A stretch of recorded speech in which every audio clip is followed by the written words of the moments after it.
Hey guys, what is going on? As always, I am Chris from Shugghead Gaming and welcome to my review for Code 51 Mecha Arena, developed by Deer VR and Smelly River for the PlayStation VR.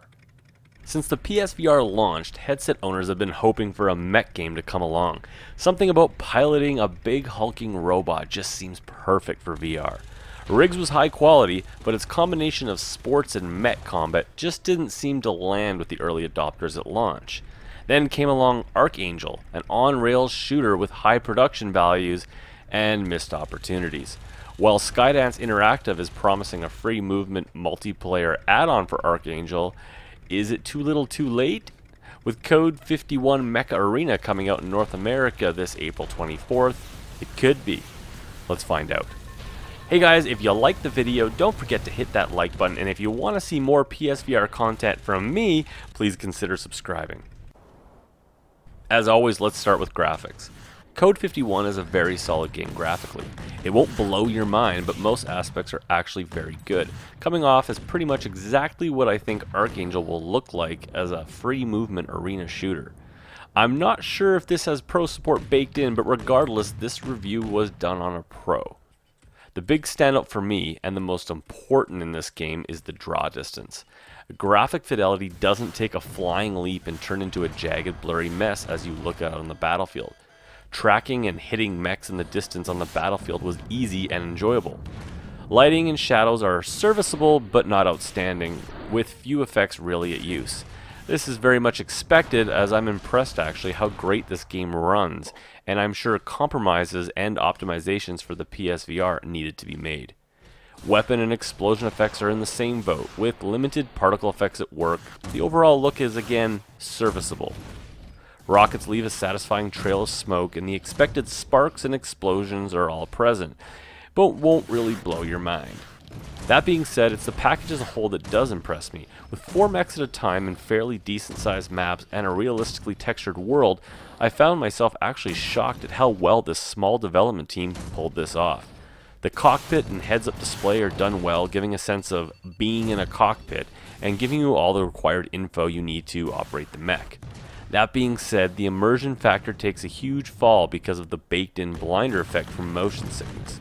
The devs have stated that an option to turn this off will be added very quickly, as the setting options are not available at launch, and they say they will be added in a future update. Even with this irritation, the overall sense of scale and weight of the heavy mechs is done fairly well, and graphically this game is very solid for a PSVR game on this scale. Sound is up next.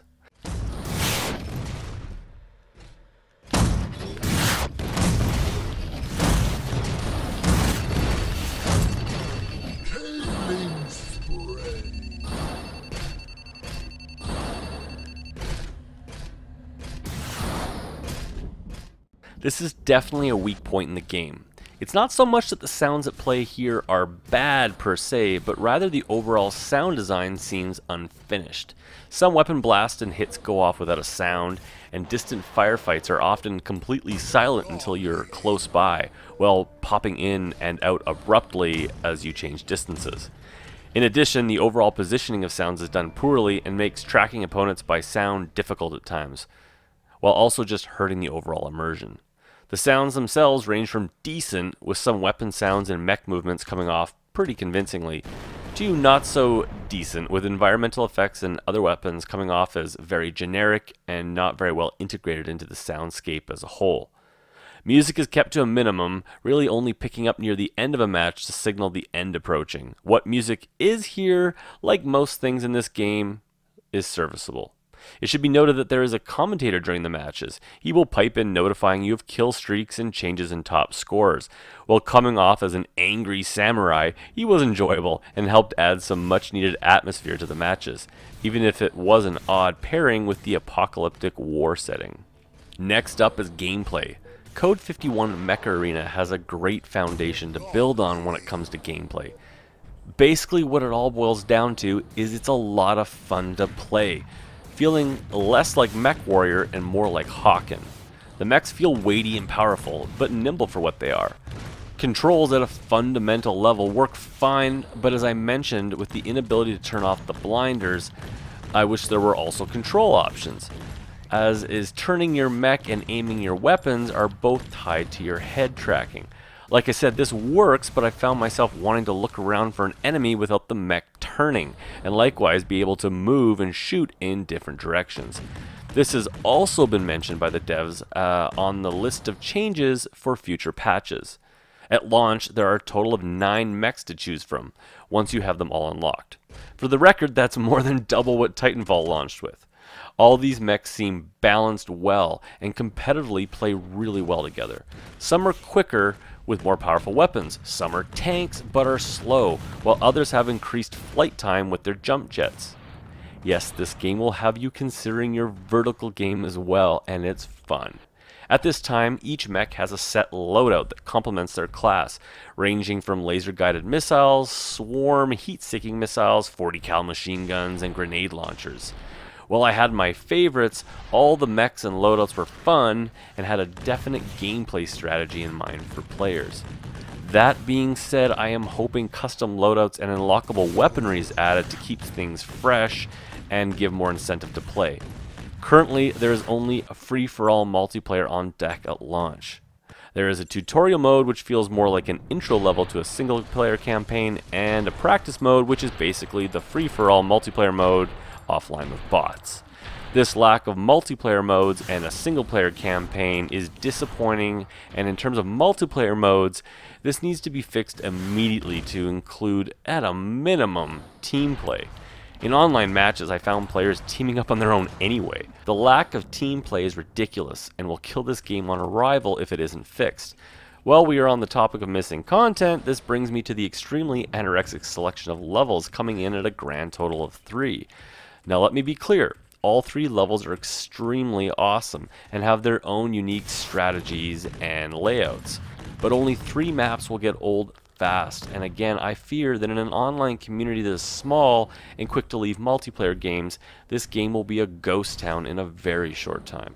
Again, I'm hoping more maps are added in shortly, or at least given a timetable for new maps at the least. This game is played seated and with a DS4 controller. Motion sickness should be at a minimum due to the slower pace of mechs and the comfort settings in place. And that brings us to fun factor and my final verdict. So here's the deal.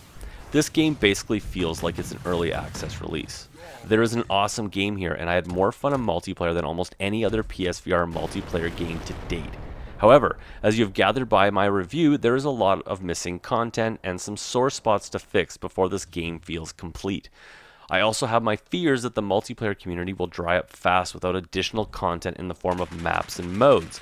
This is all the more pressing as this is only being released currently on PSVR and only in North America. Without cross-platform play or our brothers from across the pond, this is a small group of people to fuel an only multiplayer game, with at best average AI bots to fill in missing player slots. Okay, but with all that out of the way, it's only $15.99 for PS Plus members at launch, so it's also priced like an early access game. For this reason, I'm saying this is a buy, but only if you're okay with the game as is for this bargain price, or you're willing to stick with it as it hopefully develops. This game is fun, and it has a lot going for it, but the devs also need players to buy it and play it to make it a viable game to patch in the long term. Fingers crossed this game gets some love from the devs and gamers, because this is a good time in VR. Anyways guys, thanks for stopping by and watching my review. Remember, hit that like button if you liked the video, subscribe if you want to see more PSVR content from me, and stay tuned for my next video.